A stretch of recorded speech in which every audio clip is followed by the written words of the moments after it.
In the top stories, Prime Minister Drew says upcoming CARICOM summit is very important for the region.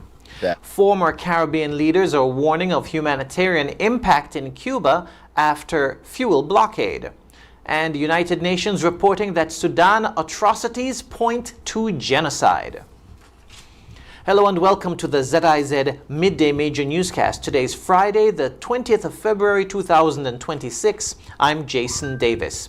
Nationally, Prime Minister and Chairman of CARICOM, the Honorable Dr. Terence Drew, says the 50th meeting of the regional heads of government is very important for the Caribbean at this point in time. Dr. Drew believes, based on the geopolitical situation faced by the region, discussions are needed on how we are to face it as a regional body, not just individually.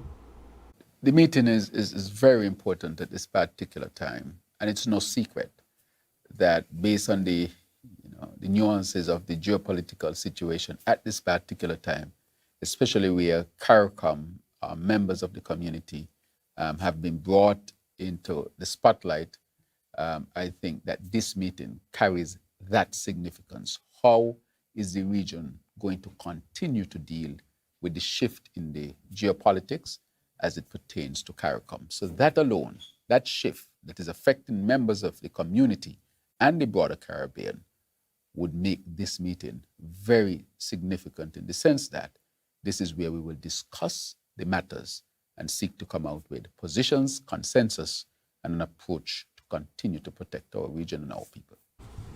Prime Minister and Chairman of CARICOM, the Honorable Dr. Terence Drew.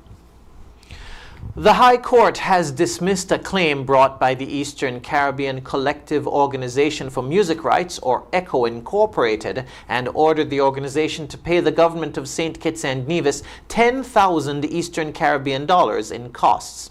ECHO had challenged the regulatory framework established under the Copyright Act No. 14 of 2024 and the Copyright Collective Management Organizations Regulations 2024. The organization sought declarations that certain provisions were unlawful and asked the court to quash Section 4, subsection 6 of the regulations. The court denied all claims, affirming that the regulations were lawfully enacted and that the system for oversight of collective management organizations remains valid. The government was represented by Solicitor General Simone Bullen Thompson, while ECHO was represented by Dane Hamilton. The Nevis Island Administration's Minister of Health, Gender Affairs and Social Empowerment is inviting nominations for the International Women's Day Awards 2026. The awards form part of activities to mark International Women's Day, observed annually on March 8.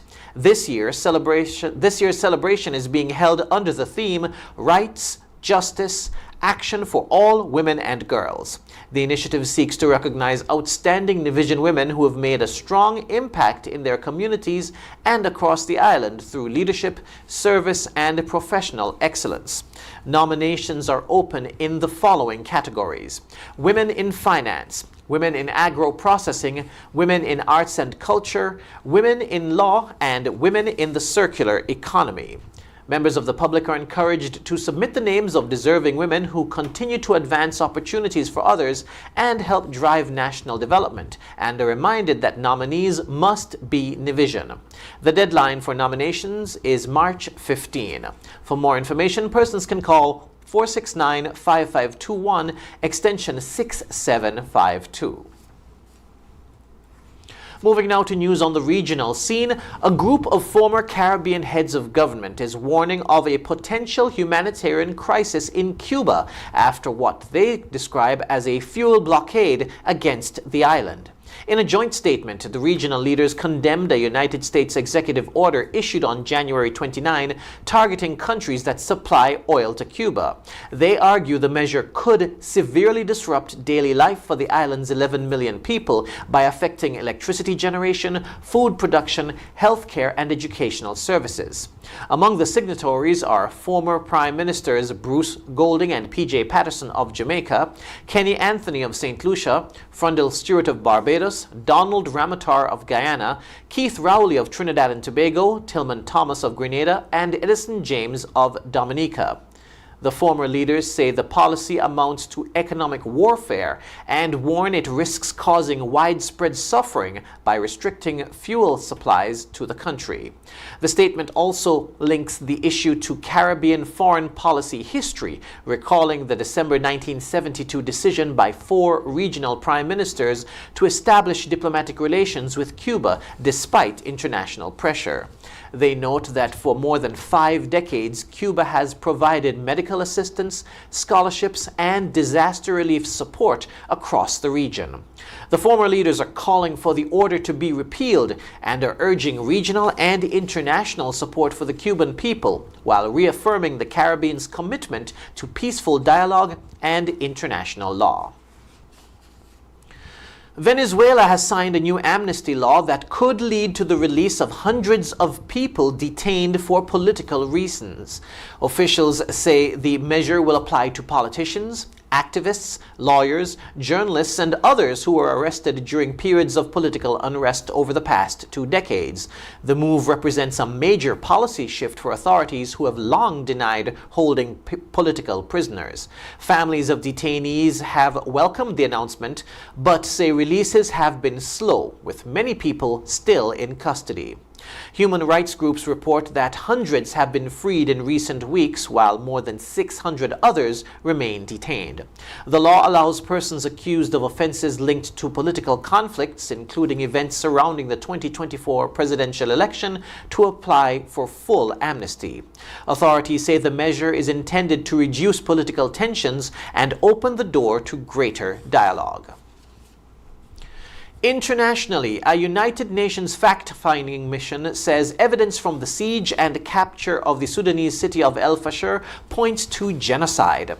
The city, located in the Darfur region, was taken by the Paramilitary Rapid Support Forces, or RSF, after an 18-month blockade. Investigators say the attack was marked by starvation, denial of humanitarian aid, and widespread reports of killings, rape, torture, and forced disappearances.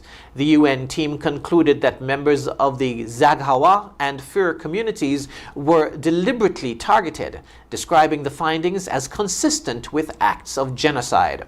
The report is based on more than 300 interviews with survivors, along with verified video and satellite imagery. The Rapid Support Forces have previously denied these allegations.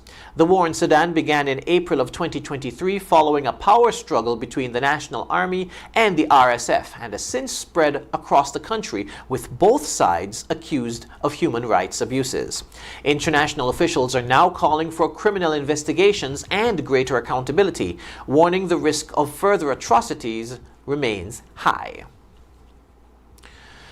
U.S. President Donald Trump says several countries have pledged billions of dollars and troops towards a plan to stabilize Gaza.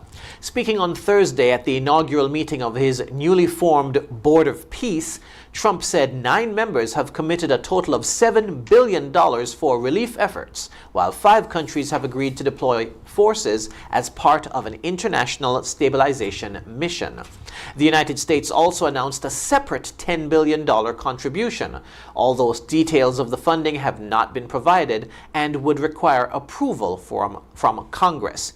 The initiative forms part of a broader plan to support the Gaza ceasefire and rebuild the territory after 2 years of conflict between Israel and Hamas. Questions remain, however, over the disarming of Hamas, a key issue that could delay or undermine the agreement. The pledged funds are also far below the estimated $70 billion needed for full reconstruction. Critics have expressed concern the body could rival the United Nations, but the U.S. president said it would instead support global peace efforts. And now for a look at the weather. Present weather across St. Kitts and Nevis is fair skies with slight dust haze. Winds are a moderate breeze of 13 miles per hour from the east. Seas are moderate with waves of 5 to 7 feet and northerly swells of up to 6 feet. A high surf advisory remains in effect. Weather today will be partly sunny with a 40% chance of a brief passing shower. Weather tonight will be fair to partly cloudy and cool with brief cloudy spells and a 40% chance of a brief passing shower, mainly after midnight. Sunset will be at 6:15 p.m. Sunrise tomorrow will be at 6:34 f.m. And that brings us to the end of the ZIZ Midday Major Newscast. Join us this evening for these stories and more. Thank you for tuning in. I'm Jason Davis.